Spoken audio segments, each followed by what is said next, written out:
Təsəvvür edin ki, sizə bir zəng gəlir. Zəng sizin bir yaxın adamınızdan gəlir. Telefonda sizdən çox emosional bir formada ya da ki, hansısa çox sirli bir formada nəsə istənilir. Bu sizə zəng vurduğunuz adam deyir ki, ona təcili, çox təcili formada bu pullar ya da bu kömək lazımdır. Bu hansısa hekayə, yəni hansısa filmdən ssenarilər deyil. Bu bizim hazırki yaşadığımız həyatdır. Bizə yaxınımızdan fake bir dənə səs gələndə, zəng gələndə biz özümüzü bu reallıqda necə qorumalıyıq?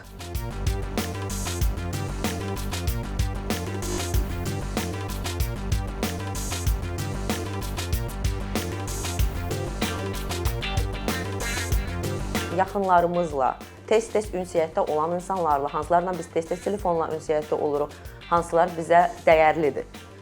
Bu insanlarla biz kod sözləri fikirləşməliyik.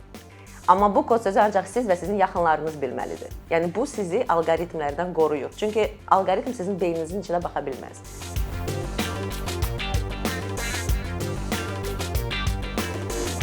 Kod sözünüz yoxdursa, yəni bu insanla siz qabaqcadan müəyyənləşdirməmisiniz kod sözünü və siz şübhəlisinizsə bu zəngdən, zəngi bitirirsiniz və o zəng vuran adama özünüz zəng vurursunuz.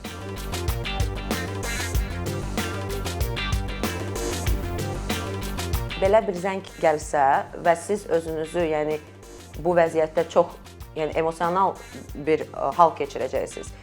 O an gedirəm, göndərərəm və qaçıb göndərməyin. Yəni bir 10 dəqiqə özünüzə verin ki, 10 dəqiqənin ərzində heç nə baş verməyəcək. Bəlkə mən öyrənim. Həqiqətən bu mənim qızımdır zəng vuran, həqiqətən bu mənim müdürümdür məndən hal-hazırda pul istəyən, yoxsa yox.